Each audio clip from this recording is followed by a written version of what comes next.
Төрийн хамгаалалтаа хэд хэдэн газар төсрөх бөмбөг байрлуулсан, түрүү албан агчийн уудаас галт зэвсэг ашигласан, иргэдийг заандал хийлсэн хэрэгт гал үндэстэй холбооны тэргүүн Мөнхбаяр нарыг шүүхээс буруутхан 22 жилийн хорхиол оноосон.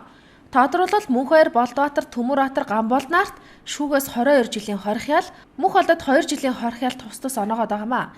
Энэхүү ялыг шүүгдэгчтэй арга гэрийнхэн болон өмгөөлөгчд эсэргүүцэн давзаалдах шатны шүүхэд хандсан бөгөөд энэхүү шүүх хуралдаан эрт 4-р сарын 8-нд болох юм а. Хэрв нийслэлийн давзаалдах шатны шүүгээс Мөнхбаяр нарыг цагаатахгүй бол арга гэрийн 18-аас 80 насны эмэгтэйчүүд шүүхийн гадна өсгөлэн зарлахаар шийдсэн байна. Хэрвээ энэ юун дээр одоо энэ чигээр нь одоо энэ дээрээс өгöd байгаа үүрэг даалгаврын хэмжээнд гэх юм уу те одоо энэ ерөнхий прокурорынхоо үгийг хэрэгжүүлээд хэрвээ шүүх шийдвэрийг хэвээр нь үлдээх юм бол бид нар одоо нөгөө янз бүрийн хэлбэрээр нөгөө тэмцэгч нар ярьдаг ш нөгөө тэмцлийн хүнд хэлбэр тэр хэллэгийг бид нар мэдгүй гэхдээ арга гэрийн зүгээс бол 18-аас 80 насны орчим эмэгтэйчүүд эмэгцүүл хүүхдүүдээс бүрэлдсэн өсөглөнгийн юг бид нар ингээд нэрсээ зоочод байж байгаа. Шаардлагатай гэж үзвэл бид нар шүүх хурал болсон газраас явахгүй. Тэндээ ямар хэлбэр вэ? Тэндээ л тэгэл одоо хэвтгэн мөлхнөө тийм л хэлбэрийг сонгоно гэж бодож байгаа. Мөн иргэний нийгмийн байгууллагын төлөөл болон гишүүр шүүхийн шийдвэр Мөнхбаяр нарын талд гарахгүй бол шударгасны төлөө эцсээ хүртэл тэмцэхээр сэтгэл шулууцснаа мэдгдсэн юм а. Ерөнхийдөө бол юм байна.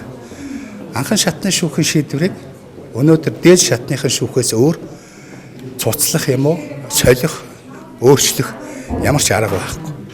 Зүгээр ерөнхий прокурор нийслэлийн прокурорын туслах Батболд ерөнхий прокурор Дорилгожоо 2 удаа дараа одоо хэвлэлийн баг хурал хийлэхдээ манай хүмүүсийн асуудлыг хөндөд өшөө дээрээс нь 22 жилийн ял бол хамгийн бага ялаа. Үндсэндээ бол энэ бол хамгийн зэрлэг ял. Энэ бол шууд замдалчлал. Яагаад гэвэл 50 настай хүнд 5 хүнд 22 жил өгнө гэвэл бүх насаар нь таныг шоронд татгана гэж байгаа. Энэ шиг амар замдалчлал Монголын түүхэнд бараг гарч байгааг 30 оноос хойш. Гэтэл шүүх маань ийм байдалтай ял өгсөн байхгүй. Тэгэхээр бид нэр нийслэлийн шүүхийг бол харж байна, найдаж байна. Тэнд эрүүл ухаан байгаа гэж ойлгож байна. Хэрвээ үнэхээр Монголд эрүүл ухаан байхгүй эсвэл аль нэгэн хүмүүсийн ятгалгаар шахалтаар жилийн энэ хэвээр нь батлах юм бол иргэний нийгмийн байгууллагууд эцээ хүртэл үзнэ. Магадгүй дараачих нь 22-оос илүү ял авахаар тийм үйлдэл хийхэд бол би л хувьдаа баг бэлэн бай.